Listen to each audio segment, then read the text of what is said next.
This is Mark J. Boone of Hong Kong Baptist University with an introduction to Plato's Republic. Plato's Republic is a philosophical masterpiece, and it is not possible to summarize Plato's Republic in a single short video, and I will not try. Instead, here are a few pointers on the text, things to keep in mind, things to look for while reading it. The first big question in the Republic is, what is justice? This question is introduced in Book 1 of the Republic, and there are 10 books in the Republic. The main question of the book, however, is justice worth it? Isn't it better to look out for ourselves and ignore our obligations to others? Won't we be happier if we act selfishly and ignore the requirements of justice? This challenge to justice is made by Glaucon and Adeimantus in Book 2 of the Republic. Socrates, the narrator and the main character, spends the rest of the book answering this challenge in dialogue with Glaucon and Adeimantus. His answer is yes, justice is worth it. Gregory Vlastos has summarized the Republic in 2 words. Justice pays. That is, justice pays off. Justice is worth it. Justice has benefits. The main argument for this conclusion occupies approximately books 2 through 9 of the Republic, and this argument relies on a certain account of the nature of the soul. It is helpful to make an analogy to the body.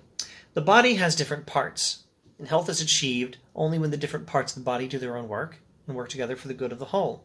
That's physical health. But there's also such a thing as mental health, or spiritual health, or psychological health, or social health, the health of the soul.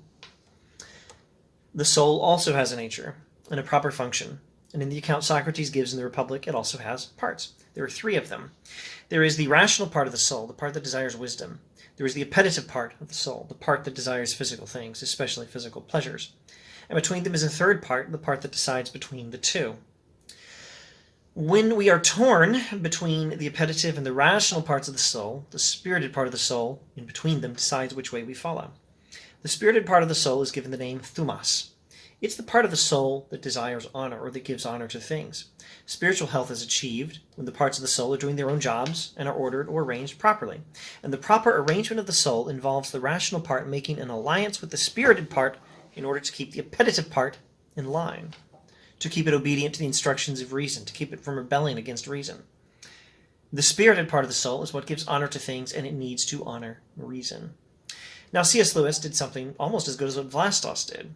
Vlastos summarized the Republic in 2 words. C.S. Lewis did it in 8. He says, the head rules the belly through the chest. He's using a medieval metaphor here. The rational part of the soul is the head, and it governs the appetitive part, the belly, by means of its alliance with the spirited part, the chest. Now, what does this have to do with justice? Well, it shows that there is such a thing as justice in the soul. Justice is not just a thing that happens when we treat other people properly. Justice can also be a characteristic of our souls. A just soul is one in which the parts of the soul are doing their own work, and they're in the proper order, contributing to the good of the whole in the proper way, working together in the proper arrangement. The insight that justice can exist within the soul shows that justice is worth it. Here's why. The soul cannot be functioning properly without justice, and it cannot be happy if it's not functioning properly. If we act unjustly, we will find that justice is not in our souls, and that we are not functioning properly, and that we have sick souls. We cannot be happy with sick souls. The entire explanation of the soul, as having these 3 parts, is developed through the analogy to the city. The city is compared to the soul, and the city has 3 parts corresponding to these 3 parts of the soul. One of the great mysteries of the Republic is how exactly we should interpret the city. It is unquestionably an image for the just soul. That's the first lesson to learn about the Republic. The city is an image for the just soul. The mystery is whether it is also something else. Is it also a theory of how to organize a society justly? Now, that is a mystery for another day and for a much longer video or series of videos. And there is more in the Republic. There is an account of how the city comes into being in books 2 and 3.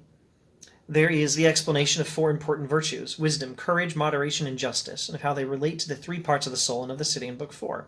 And then in Book 6, we have the analogy of the sun. In Book 7, we have the cave analogy, and an account of a liberal arts education.